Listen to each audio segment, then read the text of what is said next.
bañ ni sax militaires yi dugalaat ci seen loxo mais militaires yi mosuñu ci génn seen loxo bu ñuy fàttaliku Touba ñoo fa njëkk a samp hôpital militaire de campagne yooyu ñuy wax ñu leen ci féliciter encore une fois taxawaayu militaires yi ndax solution boobu jamono ji nguur gi mi ngi ci ngir jàppandal très rapidement liñ ko war a defee ba nga xam ni spécialiste yëpp nee nañ ñàkku bi mooy solution bi Pape Mahawa. waaw wax nañ ko crise bi donte am na ñoo xam ni seen xel dalu si. waaw mais crise bi du li ñu fi wax yëpp dëgg la. mooy la gravité nit ñi ñàkk seen bakkan ñi nga xam ne proportion bi soo ko xoolee ci ñi siiw ak ñi siiwul mooy li Cheikh Yérim doon wax sànq war na junj nit ñi la situation ñi mu grave mais seconde vague bi fépp la gën a mortel gën a gaaw ci àddina bi yëpp la. soo xoolee Amérique seen président su demee ba waxee na mu waxee xam ne njottam ñaaw na mais Allemagne bi ñu désigné woon ci première vague bi comme modèle ñoom ci seen bopp seeni propre limite mi ngi retranché wu France ci boppam naka noonu ci difficulté yi ça veut dire que problème bi réel na mais loolu autorités yi wax nañ ko le ministre Abdoulaye Diouf Sarr ak le président de la République successivement nee nañ attention entre octobre ak décembre comportement yi ni ñu gisee mu demee masque bi il faut que ñu jël ay mesures suñ ko deful situation bi dina gën a détériorer wu effectivement mais léegi c'est les comportements humains en dehors du vaccin en dehors du vaccin amul beneen pexe bu dul nit ñi seen doxalin saafonte bi yenn xew yi waaye wax na dëgg difficulté boobu dañ ko am ndax culture bi mi ngi fii il faut que ngénte yi ceet yi ak dëj yi nan la ñuy def ba di ci dem tout le temps gardant li nga xam ne mooy li nga xam ne mënut a ñàkk pour wéegu yaramu ñëpp. dañ ci warul dem dañ cee waratul sax. dañ cee warul dañ ko warul def. waaw te mag mu jóg. sol sa daal taal sa oto. dem dëj. wala nga dem kii yow la neex. fulla ak fayda mooy jaay Dakar. donc loolu mooy wax ji donc de sorte que nag état bi quand même mesures yi ñu mënoon jël fi mu toll nii jëlaat nañ ko mooy l'interdiction des regroupements fi nga xam ne nag fa la 80% des contaminations nekk mu nekk diggante Dakar ak Thiès ñu imposer fa couvre-feu bi aujourd'hui fermer marché yi nga xam ne yenn marché yi à partir de certaines heures ñu couper ko ñu ay lente ak surtout le masque obligatoire bi nga xam ne dañ ko def partout di ñëwaat di ko sol donc def nañ ay mesures pour diminuer ci lii spécialistes yi wax pour diminuer le temps de circulation au maximum du virus ci biir réew mi la difficulté nag mooy il faut que ñu natt ne le virus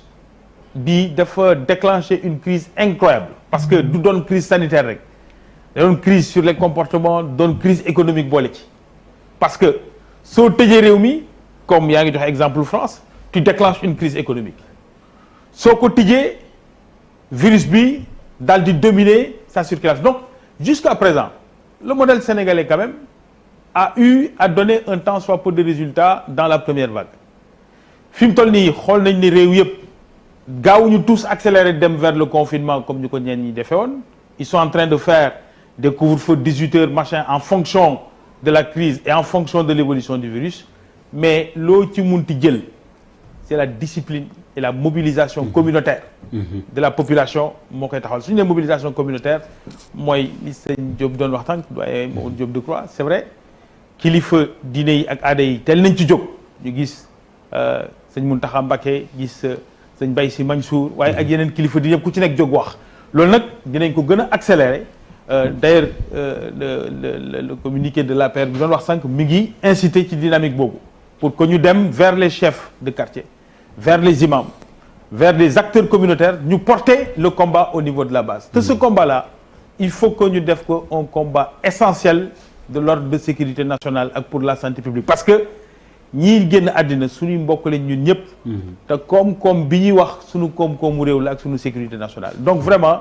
il faut que ñu gën a takkaat suñu ndigg nañu ko defee woon ci heure bii daanaka daaw ñu mobiliser waat métti na parce que ñu ngi ko doon waxtaanee balaa ñuy taal antenne bi fi mu toll nii ñun ñëpp a sonn ndax Covid bi ndax ku ci nekk sa activité gàllankoor nañ ñun ñëpp waaye faw ñu takkaat ndigg yi parce que suñu takkul ndigg yi su dalee suñu kaw ñun ñëpp ñoo koy bokk yëg loolu daal laa xam ne suñ ko ci continuer jàppale ci nguur gi jàkkali ci armée bi te it vaccin bi liñ ciy wax itam ñu bàyyi ko ndax Sénégal lu ñu mën polémique dafa am loo xam ne su taxawee ku nekk na fàtte boppam ndax ñaq bi liñ ci commencé di ko wax ak ñiy wër di ko ci wax nañ ko bàyyi ndax ñun fii ku am suñuy at mooy maanaam juddu année 70 wala début 80 suñu wagee sa mbagg fekk nañ ci ñaq te ñaq boobu wàññiwuñu dara donc rikwaay li nga xam ne kilifay réew mi wax nañ ko ne bokk nañ ci initiative COVAX nga xam ne toll na ci 170 pays yoo xam ne ñi ngi ci ñu war a fexe ba am solution et c'est aussi un autre enjeu beneen ni wax la encore wax boobu xam naa xëy na sëñ yéen dina ci mun a wax mais ñu fexe ba am vaccin war ko indi nañ fexe ba lañ ci war a def yépp ñun ñëpp Sénégal ñu doon benn say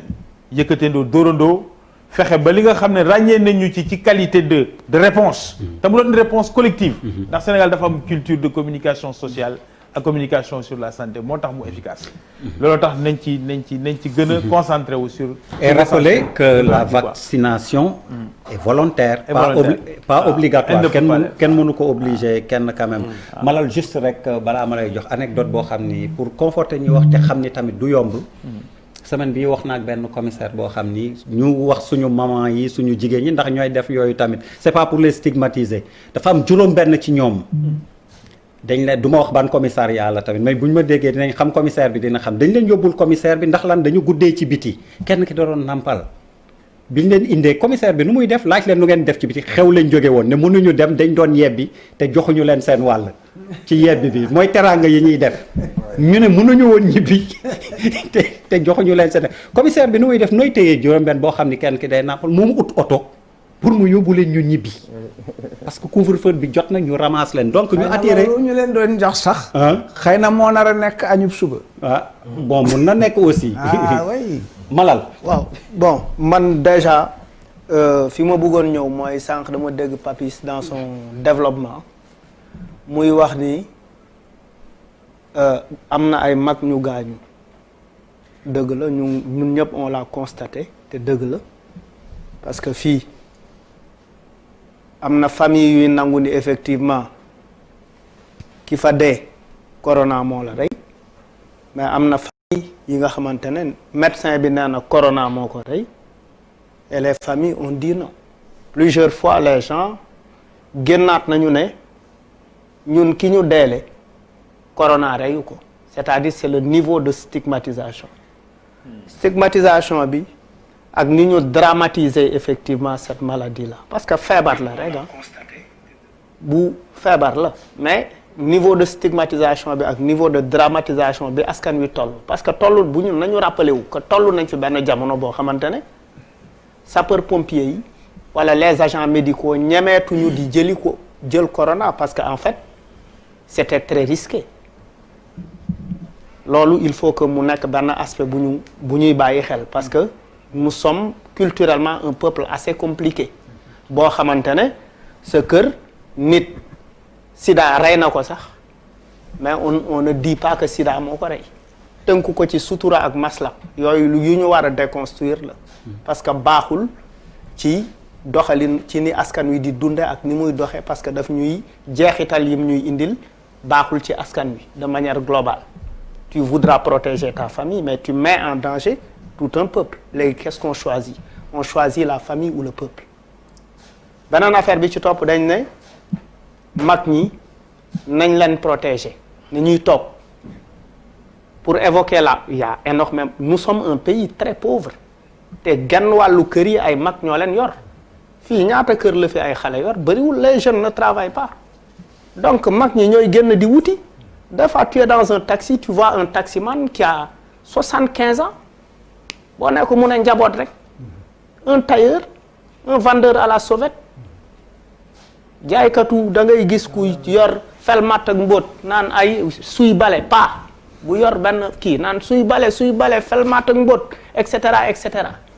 fekk li muy dàq njaboot rek la koy njaboot la rek mère yooyu noonu nga wax léegi si elle n'était pas restée du ñu am suba lu boy coop parce que effectivement au jour le jour la ñuy dundale njaboot bi lan mooy position wu état bi par rapport ak situation yi nii est-ce que les travaux yi nga xamante ne les grands travaux de l'État on n'a qu'à les arrêter et mettre ça dans le social loolu mooy dëgg c'est-à-dire les grands travaux que nous avons là oui les routes les tels tolluñu fa parce que quand les gens ne mangent pas ils n'empruntent pas les routes quand les gens ne travaillent pas assez et ne gagnent pas assez ils n'ont pas les moyens de payer un péage ils n'ont pas tel il faut ñu xool qu'est-ce qui est prioritaire beneen mbir bi ci topp en termes d'information yi nga xamante ne moom la état di jël di ko jox askan wi dafa manquer qualité et puis on ne communique pas assez sur l'ampleur de la maladie il y a des gens qui vont à l'hôpital atteints de Covid et qu'on renvoie parce que y a un déficit de lit parce que y a un déficit d'appareil respiratoire donc il y a lieu ñu toog ne effectivement il y a eu des milliards qu'on a mis dans cette affaire-là lan ak lan lañ ci def loolu dafa am solo loolu buñ ko deful on ne pourra pas comprendre lan mooy problème bi et on ne pourra pas effectivement associer le peuple bi kenn du ko mën a boole ci lutte bi parce que peuple bi il faut d'abord que mu gëm les informations parce que effectivement on dit xalif bi wax na le khalife général des Tidianes a fait une conférence de presse oui loolu yëpp dëgg la mais les gens peuvent se mobiliser pour le Grand Magal les gens peuvent se mobiliser pour Tivaouane mais les gens feront autre chose du ndigal du khalife parce que khalife bi takk na masque xam nga bu khalife takkee masque joxe ay consignes pour Massalikul Jinaan et que derrière les populations refusent de suivre cela loolu lenn kese la parce que effectivement dañu jël mbas mi bàyyale ko ndeyale ko Macky Sall parce que mbas mi Macky la ko askan wi ndeyale bàyyale les gens pensent que en fait la pandémie et le corona c'est une affaire de Macky Sall c'est pas une affaire des Sénégalais parce que la confiance d'antan a été rompue non il y a une confiance il y a eu une rupture de confiance dans cette histoire-là c'est-à-dire ça nous fait mal et on est tous exposés ñun ñëpp fii on est exposés parce que da ngay dox sax di tiit parce que chaque jour nga dégg dee et ça fait quand même très peur des fois sax nit dee sa kër ñu ne la nangama ko rey nga wëlbatiku ne est-ce que information bi ma jot nii sama mbokk biñ ne par exemple tant que buy mettee ko rey est-ce que du corona moo ko rey parce que effectivement qu'est-ce qu'on cache c'est-à-dire il faut qu'on pose le débat parce que il faut qu'on en fasse une affaire d'équipe nationale gis nga ni bu Sénégal dem dit il faut qu'on fasse du coronavirus affaire de coupe du monde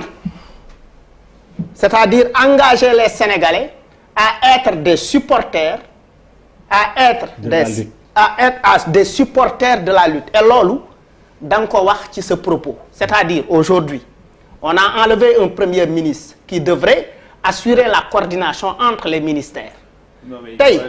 non déet bàyyi ko rek après non mais bàyyi ma non on est sérieux là si non dama ne il y a des choses graves dama ne nga relever ko jubbanti ko tey xëy na bu ñu amoon xam nga tey la lutte mu ngi diggante ministère de l'intérieur donc et les militaires